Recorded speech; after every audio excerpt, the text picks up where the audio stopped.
Hello, I'm Susan Regan, host of Connecticut Valley Views, and my guest today is Joe Markley, who is a well-versed political commentator, which makes today an important interview regarding last night's 2024 presidential candidate debate.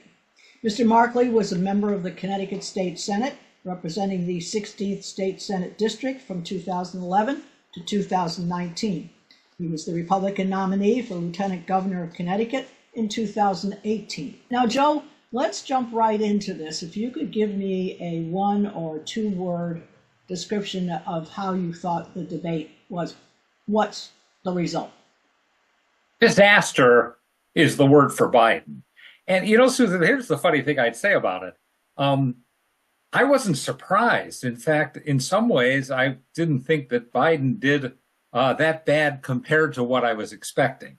But what the disaster is that it seems like everybody else has seen what some of us saw all along, which is that Biden is an old man, and there's some very sharp older people, but Joe Biden is not one of them at this point. And the losing his way, not being able to get to the end of sentences, not being able to keep his thoughts straight. This is something that it's been going on for a while. It's been denied and successfully denied. Last night, it seems everybody saw it. And the interesting thing is the Democrats and their media allies have stopped trying to say, "Don't believe your lying eyes," and now they've shifted to, there's people talking about this. Biden needs to go. It's a very interesting situation. I've been saying all along that I thought there was an excellent chance Biden wouldn't be on the ballot in November, in fact, almost entirely for this reason. It certainly looks possible now. There are ways that can happen. It's funny. I'll say that I feel a kind of a curiosity hour to hour that I haven't felt since the Monica Lewinsky thing began when Clinton was president. Because there was a moment there in the first days of that scandal that people were thinking, gee, is Clinton going to make it to the end of the week? And this is an important thing to keep in mind with this news, too. At the moment, the wolves are circling Biden. But if Biden refuses to budge, there comes a point where those same wolves are going to say, well, I guess we got to live with this guy. And it's going to shift from Biden's got to go to we have to stick with Biden because the alternative is Trump. But there was no surprise to me, and in fact, I was wondering if the press would take it as badly as it looked, but they did. Yes. Well, apparently there's a videotape that's out where CNN obviously cut the part out, but after they finished the debate, completed it, done, they're still standing at the podium. After that, apparently his wife, Jill Biden, came up, took his hand, and had to lead him off the stage. And then there was another gentleman who was right there at the stairs and was pointing out, watch out for the stairs. The stair. Yeah. The stair, right. And so that was there. I think also, I just get this feeling, who is it who is really, is it Joe Biden planting his feet? Because it seems like it's either Jill or he are planting their feet because Jill wants to be back in the White House. Because he seems to be being a bit of a sticky wicket when it comes to leaving. And he, I can do it. And then he addressed his age. He addressed his age himself at the end. Well, he's always been full of himself. And I think he's been told over the years, you can't do it. It's not going to happen. And here he is, president of the United States. So he doesn't want to walk away from it. What Joe Biden is thinking, I don't really know. It's certainly... you would think that a compassionate spouse would look at that situation and say, I don't really want my husband out there struggling the way he struggled, embarrassing himself, now having to hear from people that he doesn't have all his marbles. Yeah. That's a tough thing to hear. There may be a point where she says, where she's convinced that he needs to go. The alternative is, the wise men of the party, Obama, Chuck Schumer, Nancy Pelosi, whatever, a delegation comes to the White House and says to both of them, listen, we can't go on with this. But in the end, Biden's got the delegates, and I don't think unless he's willing to say that's it, I think it's very unlikely that there'd be a way for them to decide that they were going to free themselves and do something else. And of course, that opens a whole nother question, which is, if it isn't Biden, who's it going to be? And that's also a tough situation for the party because their vice president is also such a weak character. Yes, yeah, I think they're going to figure out a way to toss her out now. They're going to have her run for governor and bring in Newsom for, president or whatever. Or Michelle Obama. I mean, that is one of the things going around saying that people say that. I mean, the thing about it is that somebody's got to want to do it themselves. And I don't know that Michelle Obama wants to necessarily. And, the other thing I'd say is that I really feel like the Democrats, I mean, Kamala Harris has her set of problems. Gavin Newsom has a set of problems, which is called California. He's got a great haircut, but his record is not much to run on. I don't think Gretchen Whitman is necessarily the choice. If the Democrats were really smart to go back to the last competitive presidential election, somebody like Amy Klobuchar, who even I looked at and said, if I think I could go to bed at night, I'm not saying I'd vote for her or that I'd want her, but I would feel like I've got a garden variety Democrat. I don't have a crazy progressive. Yeah. All right. So on another note, personally myself, I thought that the CNN commentators, the moderators, I thought they did a pretty good job, a pretty fair job. They obviously didn't have to herd the cats because there were so many limitations on everybody and what they could say, and mics getting shut off, and so there wasn't a lot of yelling back and forth and so forth. So if you were to give them a score 1 to 10, what would you give them? And did you feel the questions were fair? I thought they were fine. I thought the questions were fine, and I thought what they did was fine. Now, what they did was not exceptional, so maybe I give them a 7 or something, right? But leaving the number aside, I'm glad that they didn't insert themselves too much. Again, the liberals are saying this morning, they didn't fact check Trump. I'm so tired of the commentators arguing with the person who's giving the answer. That's up to the listeners to make their mind up about. It's up to the press to report the next day. It's not something that they should be on the spot saying that's not true. They didn't do that. And the other thing they didn't do, which I think they were right not to do, was to try to force people, and I think especially this was Trump, to answer the question. And they kind of, in fact, Tapper kind of said early on, I'm going to ask you a question, but you use your time however you want to. I'd say that's how I've always felt when I was in a forum, too. I might answer a question quickly so I could get on to something else or move in a different direction. They couldn't have controlled that anyways. In Trump's case, because who can control Trump? And in Biden's case, because when Biden didn't answer a question, I don't think it was because he was not trying to answer the question. I think it's because he didn't know what the question was. Right. So there wasn't much for them to accomplish that way. I thought they were fine, and I thought the format was good. I like the idea of saying, we're turning off the microphone when the time is up. I mean, that's clean. Yes. And so all of that was fine with me. Yeah.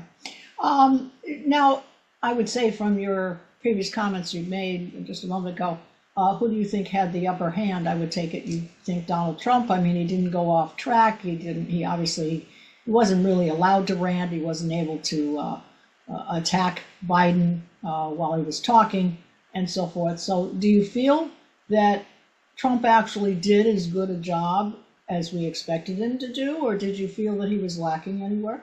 Well, again, I would say that Trump was about what I expected, just as Biden was about what I expected. I mean, the trouble with Trump, if it were anyone but Biden, the Democrats would be winning easily, and if it were anyone but Trump, the Republicans would be winning easily. The good thing about Trump is he seemed 20 years younger than Biden. Obviously, yes. He seemed like a vigorous man. He was expressive. He was Trump, for better or for worse. Yes. What is hysterical to me about it is that so much of it was him saying, we had the best economy in the history of the world, and now we have the worst economy in the history of the world.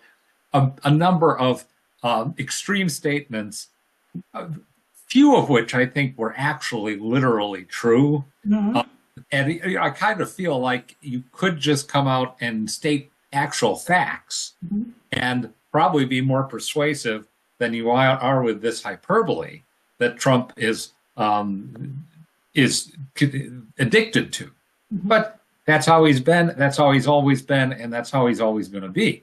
I don't like it. I mean, I really, the fact that I think that Biden is clearly um, incapable of being president doesn't mean that I think that Trump is the right man for the job either. I think Trump had 4 years in which, in the whole 4 years, he was never really able to put together an administration. He had people coming and going.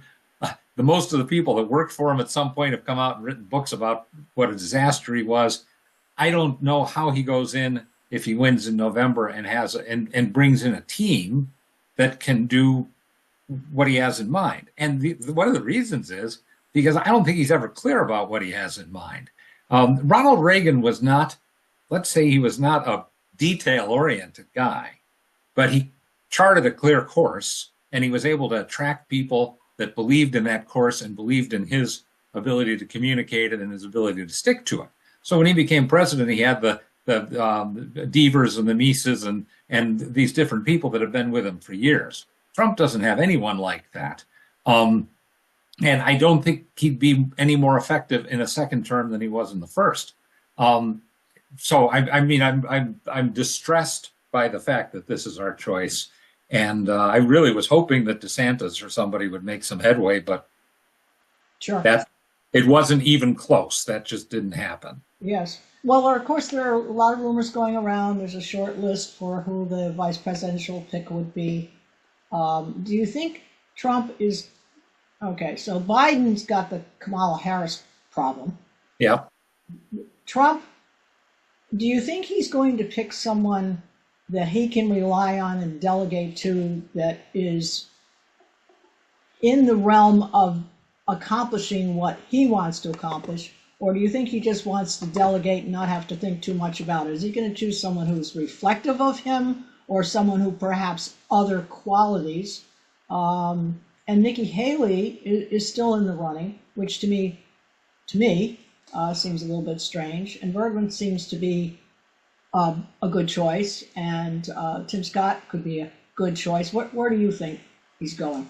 Oh, I don't know. Again, I think that one of the problems is that Trump is so mercurial in his thinking, even though he's come out and said, I've made my choice. And I think it doesn't really matter because he could wake up tomorrow, if he has made his choice, and decide that he changed his mind. I also don't think that I can't imagine him really delegating effectively to anybody. He didn't seem like he was able to do it when he was president last time. He made an excellent choice for vice president last time. A very solid guy who reassured conservatives and who stood by him extremely effectively for 4 years until January 6th, when he didn't do exactly what Trump wanted him to do, and now he's off. I would say anyone who's thinking of this nomination, J.D. Vance, Tim Scott, these various characters, have to think, is this really a good move for me? Laying aside everything else. Will I have any real influence over the man? Probably not. Is it going to be good for my political future? Probably not. I think a lot of the Republicans that are around Trump at this point are doing it because they think, this guy may be president and he better have some sane people around him. And if I'm not there, then what kind of crazy is going to take my place? And that could well be what one of these people is thinking. I don't think any of them makes too much difference about the number of votes Trump gets, because people are either going to swallow Trump or they're not at this point. It's an interesting point. Yes. Yeah. You Yeah. don't think it's too much difference. That's an interesting comment. With regard to people's overall concern, do you think it's inflation, the cost of everything? Do you think it's the immigrants? Do you think it's the wars overseas? Do you think that our big deficit, because we're giving away so much money, the defense of Israel by Biden, what do you think is governing the people particularly who have been somewhat sitting on the fence. I'm not sure. Where do you think the greatest stress point for the citizens of the United States lies? Everything you've mentioned is big, and everything you've mentioned concerns me as well. And I would throw in the woke agenda, the transgender world, these operations being performed on children and so forth.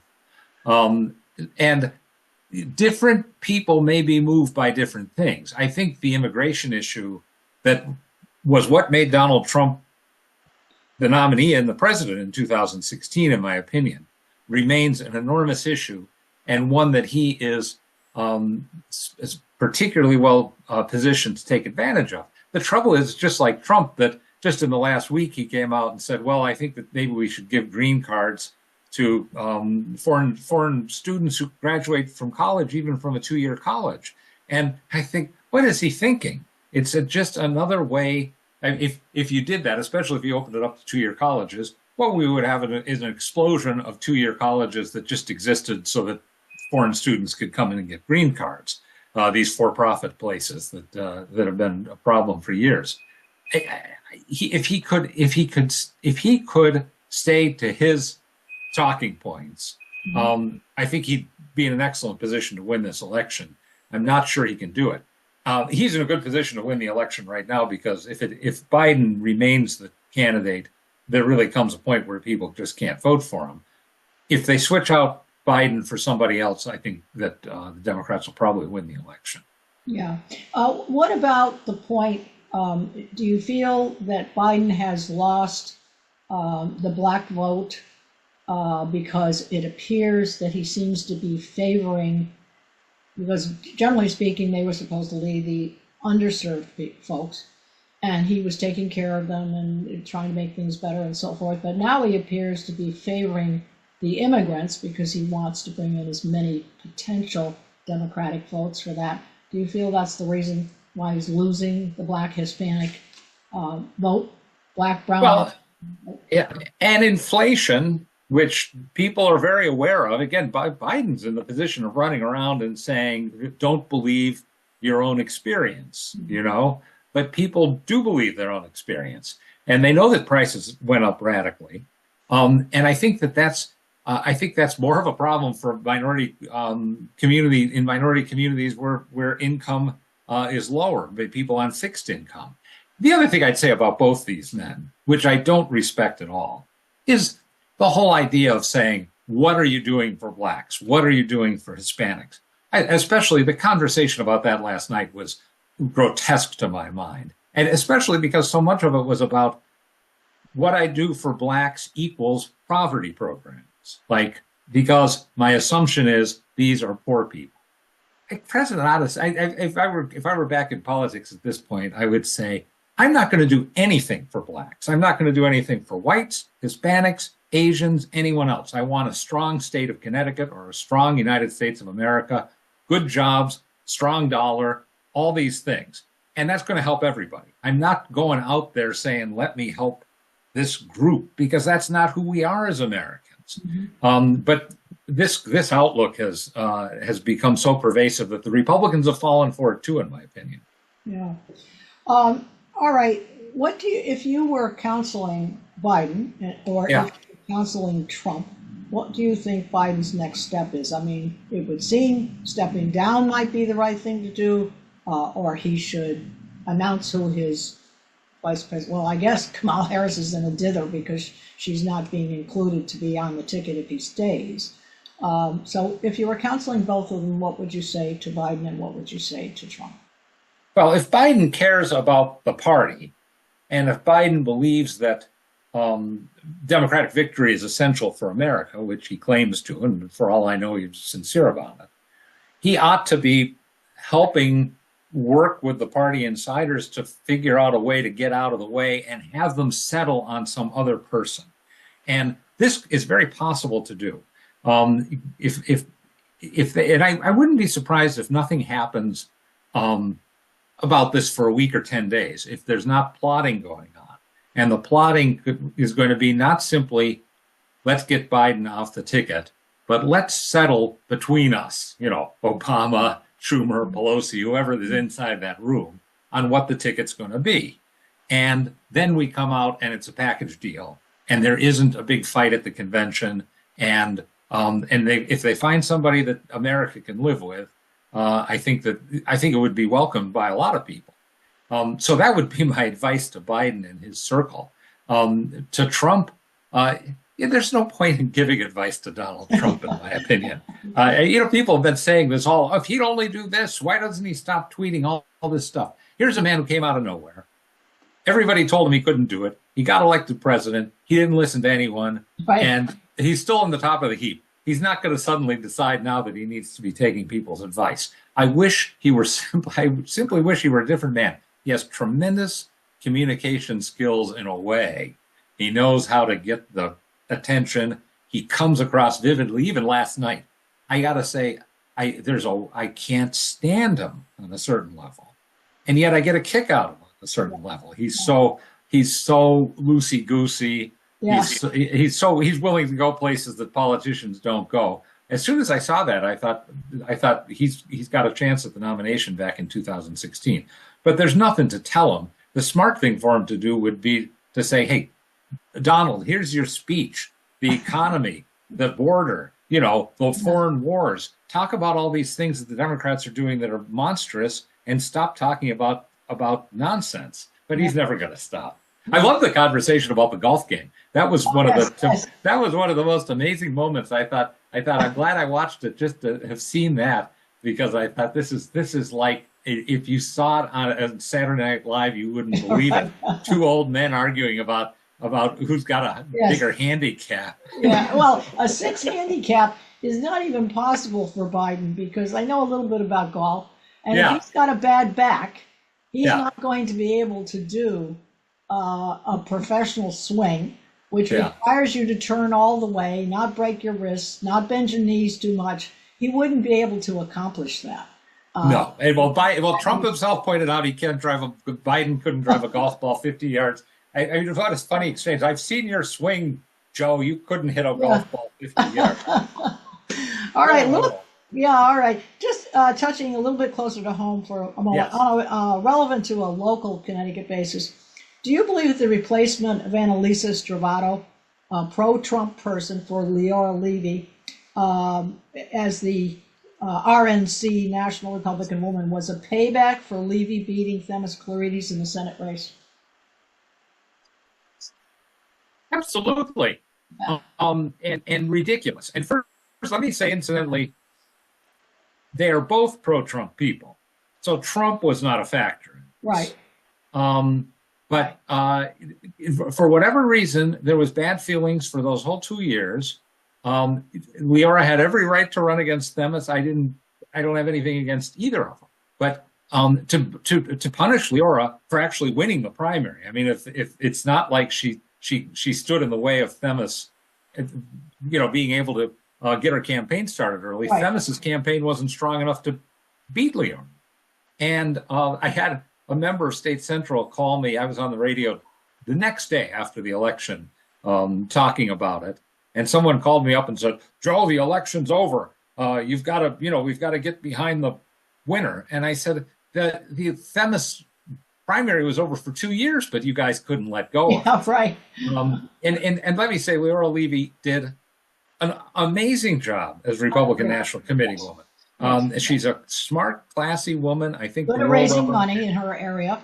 Yeah. Raising money tremendously, and I think it was a huge mistake by the Connecticut Republican Party. Yeah. Okay. With regard now, I noticed that Biden keeps calling Trump a liar, a felon. I think off camera we've also people refer to him as a rapist and so forth. But obviously he's got the baggage of his son Hunter. Do you think Hunter's having an impact as well on Biden's position or opportunity or whatever? I think 90% of the population is firmly in one camp or the other. And the swing voters, we were talking about these various issues. I'm not sure what's going to move them. There's a element of sleaze circles around Trump, and there's this element of sleaze circles around Biden.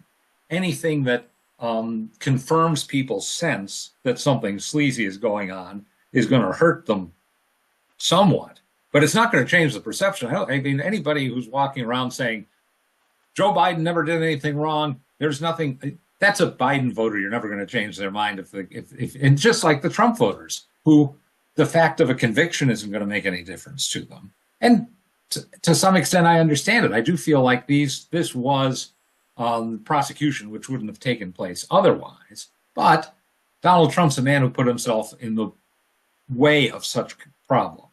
He with the rape accusation, where his problem wasn't whether he was convicted of the rape. He wouldn't testify in the trial, which was suspicious. I mean, certainly if I were accused of something like that, I'd insist on being there. I wouldn't care what my lawyer said. And the fact that he continued to make the claim and got these judgments against him. We're going to see the same thing with Biden. I don't doubt that Biden and his son and his brother and different ones were involved in shady dealings. But I don't think it's going to change the minds of very many people. It's a terrible thing that we're accepting these kinds of men as reasonable candidates for president of the United States. All right. Now, you've commentated today the way you normally do. You're very candid. I think you do try and be objective and so forth. If people want to follow you, you do a podcast or you have social media where they can contact you, what would that be? Well, I can be reached by email by anybody, joe@joemarkley.com. I've got a Facebook page, a Joe Markley Facebook page, and also a Joe Markley on Politics page, which I post on sometimes. I'm on the radio on WTIC and also on WDRC on a regular basis. But I'm not in politics anymore. Right. I love talking about it, Susan. I love talking about it with you too. Thank you. But I'm not doing political stuff. I do a video every now and then and send it to my list. If anybody wants to see it, they can go to my Facebook page. They'll find it. Great. All right. Well, thank you so much for your time, as usual. And I do enjoy speaking with you as well. And for our viewers, I thank them for joining us today. You can follow all of our shows. Check your local PATV airing stations for time to see it. But you can always see this segment and all of our segments on ctvalleyviews.com. Susan Regan signing off as host of CTVV today.